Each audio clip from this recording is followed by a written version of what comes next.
Hello again, and welcome to another one of these little tip sections. And I thought this time we'd talk about tuning. That's something that you should be doing quite often, particularly in the way these variable weather conditions, when it's hot one day, cold the other. Guitars tend to go out of tune. They go out of tune when you play them too, which you also should be doing. So you'll need to tune fairly often. The most accurate way of tuning is to use one of these. The old needle and the dial registering on the screen.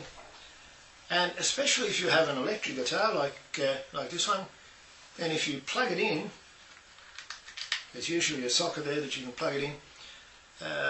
That cuts the microphone out so that any noise that there might be in the room, people talking or the TV going or even an air conditioner going that might affect it, all of that is cut out, and so the signal from the guitar goes straight into the tuner. That's all it's receiving, and it's a very accurate way of tuning. Even if you've got an acoustic that has a pickup in it, and that might be a mandolin or ukulele, the same sort of thing, if it's got a pickup in it, preferably to tune it really accurately, don't use the microphone, plug the pickup into this, and that's the most accurate way of tuning. Korg, K-O-R-G, is a brand that I've used, and is a brand that I like. This one isn't a Korg. I did have a Korg which died a couple of years ago. This was the second one that I had, so I've been using that. I worked out with the Korg that for an average person tuning a guitar 2 or 3 times a week, that because I use it a lot in tuning pupils' guitars, it had seen something like 55 years worth of average use. So it lasted a long time, really, in that sort of sense. Very popular these days are these clip-on tuners, which clip onto the headstock of the guitar. I'll clip it on there somewhere. And they work on vibration. So as the guitar vibrates, then it registers that and shows it on the dial. Some of these come with a needle and a dial. Others just have a light. It'll turn green when it's in tune, and it'll go red or orange or something when it's not in tune. There is a bit of a problem with that, and the problem is something called tolerance. If it only went green when it was 100% dead on the mark of being tuned, one vibration per minute too low or too high, and it would go, nah, not in tune, I'll turn red, then you'd never get it in tune. You'd be there with a surgeon's touch trying to just get it exactly right. So they build in a tolerance. They basically decide a range in which close enough is good enough. Now that makes it a lot easier to tune, of course, because you can be a couple of vibrations per minute, up or down, and it's not going to make any difference more than that, more than a couple of oscillations per minute or per second.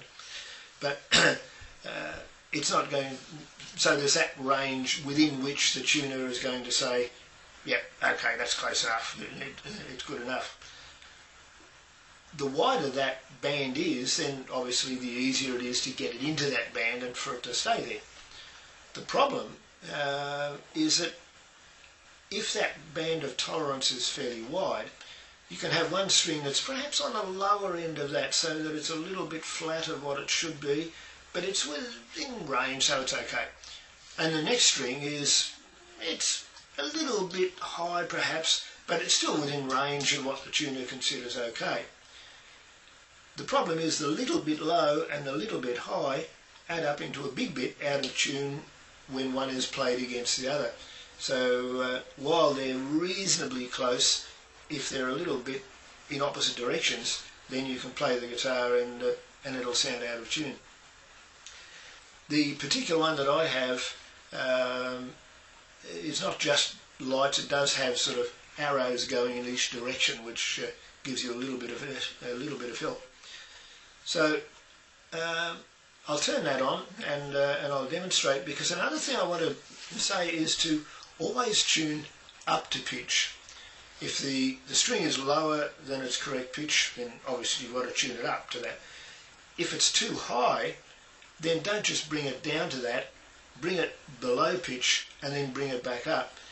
The reason for that is that the machine head might move a little bit. If you're coming from too high back down to pitch, the machine head might just slip a little bit further undone, or it moves a bit in the nut. It's always better to have the string too loose slightly and tighten it up, rather than have it too tight and only just bring it back to being to correct pitch. Okay, well, I'm sorry, I've tried to get this tuner so that it would come out on the video, but the light is playing tricks with it, or it's not showing all that clearly.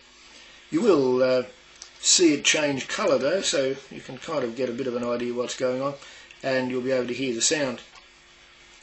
So I'm going to tune the 4th string, which is too low. If you can see the arrows there, it's too low. So I'll tighten the string.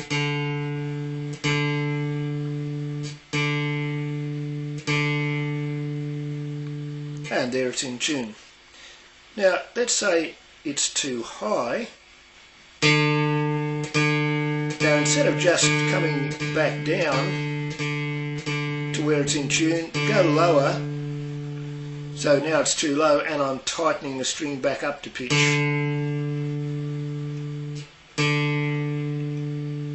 Too low. Bring it up to pitch like that. That way nothing will slip, it'll stay in tune a lot better. Okay, well, I hope that gives you a couple of ideas on keeping your guitar, bass, banjo, mandolin, uke, whatever. The principle is the same in keeping it in tune. So try that, and we'll see you next time.